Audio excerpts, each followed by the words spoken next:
Si Hagar at si Ishmael. Ikalabing-anim na kabanata. Si Sarai na asawa ni Abram ay hindi magkaanak. May alipin siyang babae na taga-Ehipto na ang pangalan ay Hagar. Sinabi ni Sarai kay Abram, "Dahil hindi pinahintulutan ng Panginoon na magkaanak ako, mabuti pa sigurong sumiping ka sa alipin kong babae. Baka sakaling magkaroon tayo ng anak sa pamamagitan niya." Pumayag si Abram sa sinabi ng kaniyang asawa, kaya ibinigay ni Sarai si Hagar kay Abram para maging asawa nito. Nangyari ito matapos manirahan si Abram sa Kanaan ng 10 taon. At nagbuntis nga si Hagar. Nang malaman ni Hagar na buntis siya, hinamak niya si Sarai.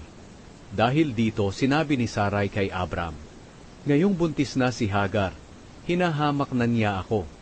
Ikaw ang dapat sisihin. Ibinigay ko siya sa iyo, at ikaw dapat ang sumaway sa kanya. Ang Panginoon na ang humatol kung sino sa atin ang tama."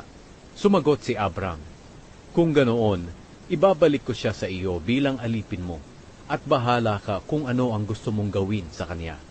Simula noon, hindi naging maganda ang pakikitungo ni Sarai kay Hagar, kaya lumayas na lamang ito. Nakita si Hagar ng anghel ng Panginoon doon sa bukal ng tubig sa ilang. Ang bukal na ito ay malapit sa daan na papuntang Shur. Tinanong siya ng anghel, "Hagar, alipin ni Sarai, saan ka ba nanggaling at saan ka pupunta?" Sumagot siya, "Lumayas po ako sa amo kong si Sarai." Sinabi ng anghel sa kanya, "Bumalik ka sa amo mo at magpakumbaba ka sa kanya." Pagkatapos, sinabi pa ng anghel, "Pararamihin ko ang lahi mo, na ang dami nila'y hindi mabibilang." At sinabi pa ng anghel ng Panginoon sa kanya, "Buntis ka na at hindi magtatagal ay magkakaanak ka ng lalaki. Pangangalanan mo siyang Ishmael, dahil pinakinggan ng Panginoon ang pagtawag mo sa kanya dahil sa iyong pagtitiis. Pero ang anak mo ay mabubuhay na katulad ng isang asnong gubat. Kakalabanin niya ang lahat, at ang lahat ay lalaban sa kanya, kahit ang mga kamag-anak niya ay lalaban sa kanya." Tinawag ni Hagar na Diyos na nakakakita ang pangalan ng Panginoon na nakipag-usap sa kanya. Dahil sinabi niya, "Tunay bang nakita ko ang Diyos na nakakakita sa akin sa lugar na ito?"